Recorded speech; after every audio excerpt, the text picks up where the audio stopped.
Aloha, this is Emily Thoreau-Threat, host of the Grief and Happiness podcast.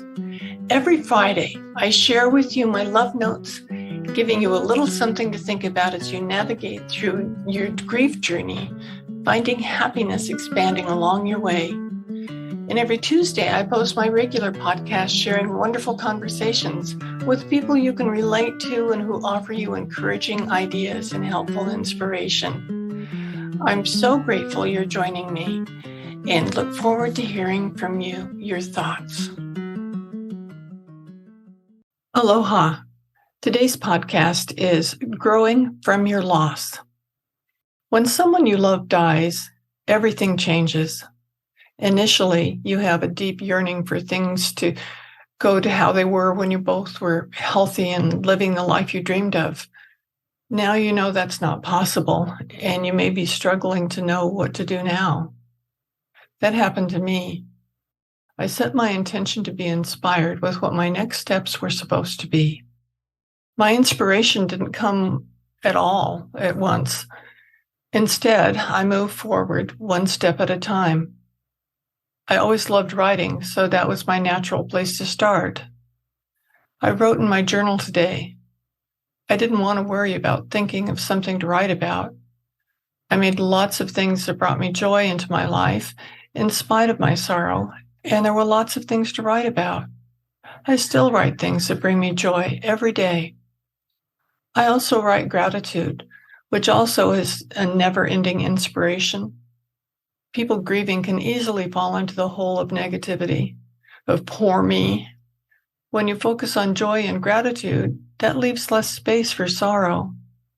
And I do still write in my gratitude list every day. At the times I really wanted to talk to my husband, to have his guidance or his opinion about something, I wrote him a letter. I would pour my heart out just like I was talking to him. These letters could get long. And when I finished, I often wrote a letter from him back to me.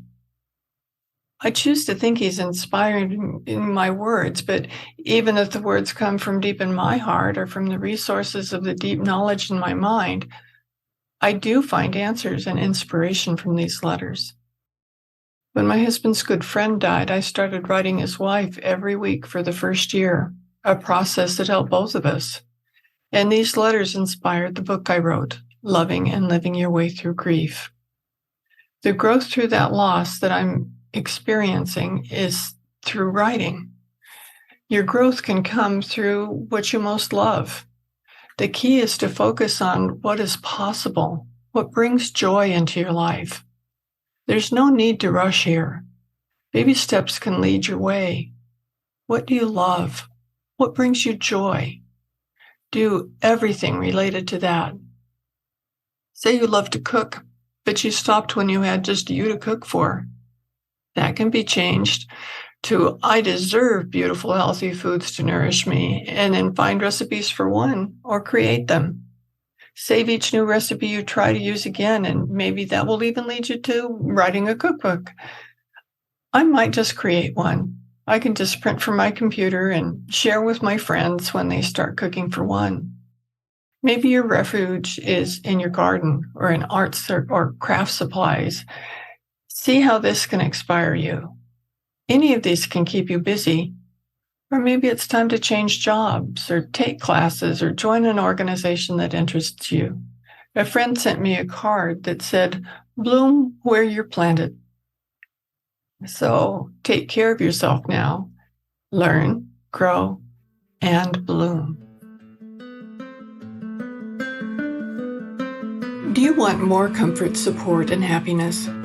Join the Grief and Happiness Alliance. Visit my website at lovingandlivingyourwaythroughgrief.com and read my book, Loving and Living Your Way Through Grief. Be sure to subscribe to our podcast, rate it, review it, and binge on all our episodes on grief and happiness. I can't wait to welcome you back to another episode